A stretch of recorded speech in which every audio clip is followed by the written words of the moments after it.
This is lesson 762 in the Enlightenment.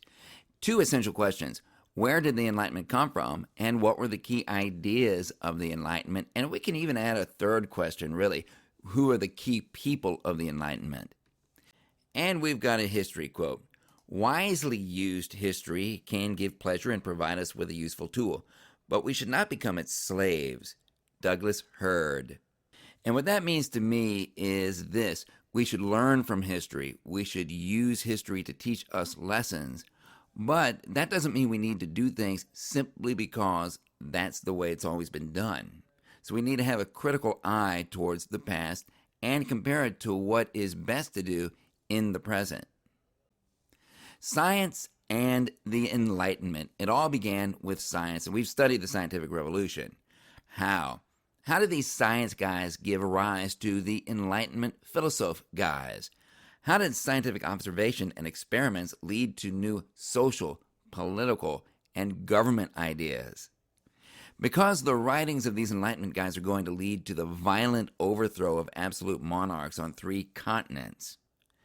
New types of governments and societies are going to exist that never existed before, and the world is never going to be the same. If you were to sum up the connection between the scientific revolution and the Enlightenment into just 2 words, those 2 words might be natural laws. Scientists, through observation and experimentation, began to identify natural laws that govern the physical world. And if you can identify natural laws, you can use them to your advantage instead of being ruled by them. Well, the Enlightenment guys came along and they asked this question.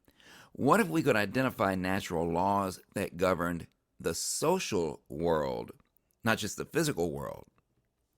So they extended the concept of natural laws from the physical world into human society. And these guys didn't just sit in a room somewhere and come up with a bunch of brainy, geeky ideas that didn't go anywhere. Important people whose names you know read these ideas and used them to change the way you and I live every single day. The origins of the scientific revolution. As we know, the scientific revolution in many ways goes all the way back to the Renaissance. Scientific thinkers like Copernicus and Galileo inspired later scientists like Newton. They developed the scientific method, Sir Francis Bacon. And the scientific method involves rational observation and experimentation, leading to an understanding of the natural world. What are natural laws anyway? Experimental methods led to discoveries in the physical sciences, and these gave rise to the concept of natural laws, the belief that absolute patterns and systems exist in the natural world, and these operate every time without exception, and they can be discovered and known and used. Important science figures in the Enlightenment age. You had Robert Boyle, the first modern chemist who we studied, and he came up with Boyle's law. Sir Isaac Newton, the laws of gravity and motion, and he also came up with calculus. Johannes Kepler, the laws of planetary motion. The impact of the scientific revolution was that science became increasingly important in Western life. And by the same token, such things as witch burnings and superstitions and obedience to religious authority declined. Influence on the Industrial Revolution, which we will study in detail very soon. The scientific revolution, as we will find out, led to inventions and processes that sparked the Industrial Revolution of the 18th and 19th centuries. There were actually 2 huge revolutions during this time period. The Democratic Revolution, that's a social revolution, and the Industrial Revolution. That's an economic and social revolution, actually. And we're going to study both of these in great detail in later units. So the Enlightenment, it flourished, as we know, in the 18th century. That's the 1700s. It encouraged the use of reason, rationality, and science to discover natural laws that might govern human society and institutions, not just the physical world, but human society and institutions. It applied scientific methods to study such things as government and justice, class structures, economics, religion, education, and many more things. So, what did the Enlightenment wind up doing? It challenged the authority of the church and the state, and in fact, it challenged literally every traditional belief that it could think of. It sought rational explanations for natural and social phenomena.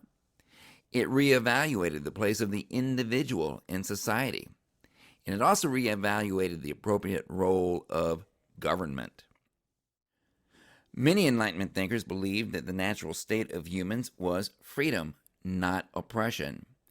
If there were natural laws that governed the universe, then maybe that meant that people had natural rights. And this belief led to increasing challenges to the authority of absolute monarchs. Enlightenment principles concerning cruel and unusual punishment and the separation of powers and human rights shaped constitutions and institutions after the American and French revolutions. From about 1650 to about 1800, European philosophers began rethinking old ideas about government, religion, and economics, and more, which led to an era known as the Enlightenment, also called the Age of Reason. These intellectuals of the Enlightenment were called philosophes, and they shared some basic beliefs. Number one, new truths could be discovered by using logic and reason. Number two, anything could be explained by discovering and understanding the natural laws that governed it. Number three, a forward-looking belief in progress, that man, society, and the world could be improved. Number four, that people are born with natural rights. These are personal freedoms that protect liberty. So why did the Enlightenment begin? Well, during the Renaissance, people began to question medieval ideas. They began to emphasize individual potential, that's humanism, and to encourage education. And during the Age of Exploration, the discovery of diverse lands and peoples and cultures led Europeans to question their own assumptions about culture. Number three, during the Protestant Reformation, people began to question church teachings, freely explore new ideas, and tolerate other religions. And finally, during the age of absolute monarchs, powerful kings spent lavishly, fought expensive wars, and ruled unfairly, which caused Enlightenment thinkers to question monarchy and privilege. During the scientific revolution, scholars applied logic, they perfected the scientific method, they made new discoveries that shattered old ideas about the physical world. Scientific revolution, what are some things we can list about it? Heliocentric theory challenged geocentric theory. Mathematics and observation supported the heliocentric theory. The scientific method developed. Scientists made discoveries in many fields, and a new way of thinking about the world developed based on observation and a willingness to question assumptions. This gave Enlightenment philosophes, the term for an Enlightenment thinker, a model to follow to develop new theories about society, economics, government, justice, human nature, etc. Under the Enlightenment, people tried to apply the scientific approach to aspects of society. Political scientists proposed new ideas about government. Philosophes advocated the use of reason to discover truths, and philosophes addressed social issues through reason. And Enlightenment writers challenged many accepted ideas about government and society. Changing idea, the right to govern. The old idea was that a monarch's rule is justified by divine right. In other words, God put him there. But the new idea is that a government's power comes from the consent of the governed. The Enlightenment message to the monarch was this: you may think you were put there by God. You may feel like you were put there by God. It may seem to you that you were put there by God, but you weren't. The only reason you're on that throne is because the people let you be on that throne, and they could change their minds and take you off of that throne anytime they want to. The most important Enlightenment ideas were those that challenged rule by absolute monarchs and presented new theories about government. Political ideas of the Enlightenment. One of the first political thinkers of the Enlightenment was Thomas Hobbes. The cartoon tiger is named after him. Hobbes was bothered by the English Civil War that took place in the 1640s and the chaos that plagued England after the beheading of King Charles I in 1649. Hobbes believed that humans are naturally cruel, selfish, and hungry for power. And Hobbes argued that the people need a strong ruler to protect them from themselves. What kind of government do you think Hobbes supported? Hobbes supported rule by absolute monarchs, and he used scientific reasoning to argue that only kings with absolute power could maintain order in society. Notice that this is not the same thing as saying that kings had a divine right to be absolute monarchs. Instead, Hobbes was using logic and evidence to reason that only kings with absolute power could maintain order in society. Hobbes also believed in an idea called the social contract. In a social contract, people give up power and rights to a king who in return provides law and order. This social contract may not exist on paper. You may not be able to see it or touch it or read it. But as far as Hobbes was concerned, it's there and it's real. Today, we might see the idea of absolute monarchy and the idea of a social contract as being somehow in conflict, but Hobbes did not. This is a picture of the quintessential absolute monarch who we will study in detail, Louis XIV. English philosopher John Locke, however, disagreed with the ideas of Thomas Hobbes. He was influenced, rather, by the Glorious Revolution in 1688, 1689, when the English Bill of Rights was created to protect citizens' rights. Locke believed that people were born with natural rights, including life, liberty, and property. And Locke argued that kings could be and should be overthrown if they violated people's rights. What kind of government do you think John Locke supported? John Locke supported limited or constitutional monarchies, two names for the exact same thing.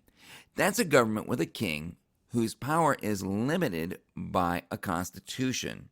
Great Britain is an example. Locke believed that government power came from the consent of the governed, in other words, the approval of the people, and that kings should protect the rights of the people. That's their job as far as Locke was concerned. Quick writing prompt. So whose ideas are right, Hobbes or Locke's? Hobbes said that people are naturally selfish and act out of self-interest, and without government control, society would be chaotic. People are like children, and they need a strong father, the king, to keep them in line. Locke, however, said that people are reasonable and they're able to make their own decisions. Freedom and liberty are more important than order and safety, and people should be able to overthrow kings who abuse their power. The French philosopher Voltaire was one of the most famous writers of the entire Enlightenment. Voltaire argued for the rights of freedom of speech and religion, and he criticized intolerance, prejudice, and oppression, although he was actually very anti-Semitic. Voltaire was jailed twice in the Bastille in France for criticizing the government, but his letters to European monarchs helped to introduce new reforms and freedoms. Quick writing prompt. Do you agree with Voltaire? Voltaire once said, "I may disapprove of what you say, but I will defend to the death your right to say it." When, if ever, should freedom of speech be restricted? Consider schools, TV, radio, wartime, the government. Baron de Montesquieu. He actually traveled to Great Britain and studied its government using scientific methods and reasoning. Montesquieu praised the British government's separation of powers, dividing power among the three branches of government: legislative, which makes the laws; executive, which carries out the laws; and judicial, which evaluates the laws. Montesquieu's model of government also included a system of checks and balances among the branches, in which each of those three branches of government could limit the power of the other two branches, so that no one branch became too powerful. The Swiss philosophe Jean-Jacques Rousseau believed in individual freedom. Rousseau believed that people were naturally good, but power corrupts them. A free people can form a social contract with a government based on the common good. What kind of government do you think Rousseau supported? Rousseau argued for a direct democracy that's guided by this thing called the general will. The general will is basically the will of a people who have been taught the virtue of putting the common good before their own agendas. Quick writing prompt. Which form of government is better, separation of powers or direct democracy? Montesquieu said, take power away from one king and divide it among three branches of government and install a checks and balances system so that each branch can limit the other two branches. Rousseau, however, said, let the people make all the decisions directly as they are guided by that general will, a will that emerges from a people who have enough virtue to put the common good first above their own interests. The Italian philosophe Cesare Beccaria criticized the abuses of the justice system. Beccaria was upset with the use of torture, corrupt judges, secret trials, and severe punishments for crimes. Beccaria argued that people accused of crimes should be given a fair and speedy trial and that capital punishment and torture should be abolished. Quick writing prompt. Do you agree with Beccaria? Is capital punishment an acceptable form of punishment for crimes? Closure activity. Let's play Which Enlightenment Philosophe? Working in teams, analyze excerpts from famous documents and match them to the correct Enlightenment thinker. The group with the most correct answers wins and receives bonus points. We hold these truths to be self-evident, that all men are created equal, that they are endowed by their Creator with certain unalienable rights, that among these are life, liberty, and the pursuit of happiness. Declaration of Independence, 1776. Who inspired this document? That would be John Locke, who said that the government's main job is to protect life, liberty, and property. Thomas Jefferson, who wrote these words, almost said property, but was persuaded to change it to pursuit of happiness at the last minute. In all criminal prosecutions, the accused shall enjoy the right to a speedy and public trial by an impartial jury of the state and district wherein the crime shall have been committed. The U.S. Bill of Rights. Who inspired this document? That would be Cesare Beccaria. How about this one? The free communication of ideas and opinions is one of the most precious of the rights of man. Every citizen may thus speak, write, and print with freedom, but shall be responsible for such abuses of this freedom as shall be defined by law. Declaration of the Rights of Man and Citizen, 1789. Who inspired this? That would be Voltaire. There he goes. Where did he go? There he is. How about this? All legislative powers herein granted shall be vested in a Congress of the United States, which shall consist of a Senate and a House of Representatives. The executive power shall be vested in a President of the United States of America. The judicial power shall be vested in one Supreme Court and in such inferior courts as the Congress may ordain and establish. U.S. Constitution. Who gave us this idea? That would be Montesquieu, who told us about the separation of powers and the three branches and the checks and balances. In the year 2003, the communities of Freetown and Lakeville, Massachusetts, held their annual town meetings and voted on the budget for the school district. Freetown voters approved a budget that reduced their contribution by $100,000 from what the school committee asked for. Where do we get the idea of something like this. That would be Jean-Jacques Rousseau, who advocated direct democracy, where all the people get together and vote directly on an issue or a question. How about this one? Congress shall make no law respecting an establishment of religion or prohibiting the free exercise thereof. U.S. Bill of Rights, 1791. Who gave us this idea?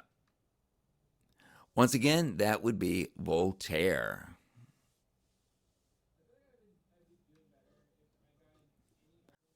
Try this one out. As all persons are held innocent until they have been declared guilty, if arrest is considered essential, all harshness not necessary for the securing of the person shall be severely repressed by law. Declaration of the Rights of Man and Citizen. Who gave us this idea? Once again, that would be Cesare Beccaria. What about this? Governments are instituted among men, deriving their just powers from the consent of the governed. Wherever any form of government becomes destructive to these ends, it is the right of the people to alter or abolish it and to institute new government. Declaration of Independence, 1776. Who gave us this idea? That would be John Locke, who said that governments rule by the consent of the governed. How about this one? Every bill which shall have passed the House of Representatives and the Senate shall, before it become a law, be presented to the President of the United States. If he approve, he shall sign it, but if not, he shall return it with his objections to that House in which it shall have originated, who shall proceed to reconsider it. U.S. Constitution. Where did that come from? Once again, Montesquieu. Separation of powers. Checks and balances. The president, the executive branch, has a way of checking the power of the legislative branch.